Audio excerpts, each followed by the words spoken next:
মসজিদে আপনাদের তাবলীগের মেহমান এসেছেন। আপনাদের এই এলাকাতেই সম্ভবত শুক্র, শনি, রবি 3 দিনে তো থাকে মনে হয় ওনারা, নাকি? ওনারা দিনের দাওয়াত নিয়ে এসেছেন, আপনাদের কাছে যাবেন দিনের কথা বলার জন্য। মেহমান যেহেতু এসেছেন, এলাকাবাসীর উচিত হবে মেহমানকে সম্মান করা, না বেইজ্জত করা? কি করা? সম্মান।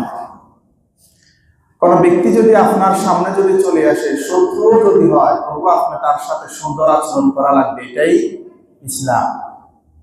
তো ওনারা তো শত্রু না, শত্রু মুসলমান, দাওয়াত নিয়ে এসেছেন। আল্লাহ রাব্বুল আলামিন, আমি যতটুকু শুনেছি মা বোনেরাও এসেছেন ওনাদের সাথে। মা বোনেরা যারা শুনতেছেন, মা বোনেরাও ইনশাআল্লাহ আপনারা বুঝবেন, দুনিয়া এবং আখিরাতের কল্যাণের কথাগুলো শুনবেন। আমাদের মা বোনদের আড্ডা হয়, তবে আড্ডাগুলো কোনো কাজের না, বেকাজের। কি কাজের? দেখবেন 4-5 জন একসাথে হইলেই শুরু হয়েছে, অমুক মেয়ের কি হয়েছে, অমুক ছেলের কি হয়েছে, আমার ছেলের বউ এটা ভালো না, ওইটা ভালো, মানে যত সব আজগুবি যত কথা আছে সবগুলা কি সওয়াবের কথা না গুনার কথা? গুনার কথা। যে মা বোনেরা এসেছেন, আশা করি ইনশাআল্লাহ ওনারা দ্বীনি তালিম রাখবেন, কথাবার্তা বলবেন। আল্লাহ রাব্বুল আলামিন সকলকে শোনার জন্য যেন তৌফিক দান করেন। বাংলাদেশে প্রত্যেক ইসলামী দলের মধ্যে আবহমান কাল থেকে মোটামুটি কম বেশ পরিবেশগত কারণে হোক, রাজনীতি কারণে হোক, বিভিন্ন কারণে হোক, বিচ্ছিন্নতার কিছুটা ছিল, আছে, থাকবে। কিন্তু এইমাত্র দাওয়াত তাবলীগের বাইরে নিজের খাইয়া, কার খাইয়া? আচ্ছা, কোনদিন ওনারা বলছে যে আমরা আপনাদের মসজিদে আসছি, খাবার যদি না পাঠান বিকেলবেলা চলে যাবো, এমন কোনো ঘোষণা দিছে? নিজের খাইয়া দাওয়াত পৌঁছানোর জন্য আপনার কাছে আসছে।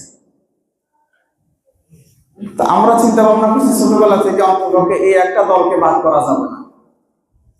কিন্তু দুর্ভাগ্যজনক হলো সত্য, আমাদের হাত কয়টা? একটা ডাইন হাত, আর একটা হাত আছে বাংলাদেশে, আপনারা জানেননি? এটা হচ্ছে অজুহাত। ডাইন হাত, বাম হাত, 3 নাম্বারটা কি? অজুহাত। 2013 সালে শাপলা চত্বরের ঘটনার পরে হেফাজত ইসলাম সহ অন্যান্য রাজনৈতিক অঙ্গ সংগঠন সহকারে, দাওয়াত তাবলীগের বাইরা সহকারে চিন্তা করছে, বিগত যারা ছিল আমাদের শাসক, যে সবাইকে মোটামুটি ভাঙ্গে চুরা কিছু একটা করতে পারছে, কিন্তু নতুন করে এরা তো উঠতেছে, এদেরকে যদি না ভাঙ্গা যায় তাহলে আমাদের অবস্থা কি হবে না? কারণ তাদের ভয় এক জায়গায়, এটা কি টুফির মধ্যে, ভয় আর অন্য কিছু না। কারণ আমাদের পাশের দেশেরাও এটাকে কি করে? খুব ভয় করে। তো পাশের দেশ আর নিজের দেশ, 2 দেশ মিলাইয়া ওই যে 3 নাম্বারটা বললাম অজুহাত, এটাতে লাগাইয়া আমার এই সমস্ত সরল মনা মুসলিম ভাইদেরকেও সেখানে কি করছে? 2 ভাগ করছে। আমরা দোয়া করি আল্লাহ রাব্বুল আলামিন যেন সকলকে এক এবং ন্যাক হয়ে কাজ করার তৌফিক দান করেন, করি আমিন। আমরা তো বাংলাদেশের বিভিন্ন অঞ্চল ঘুরি, আপনার কাছে হয়তো স্বাভাবিক দৃষ্টিতে মনে হচ্ছে 2 গ্রুপ এই কারণে ওই কারণে হচ্ছে না, সেখানে ডাইন হাত বাম হাতের মধ্যে অজুহাত একটা আছে। আর এটা হচ্ছে আমাদের পাশের দেশ, আর বিগত যারা কি ছিল? শাসক গোষ্ঠী ছিল।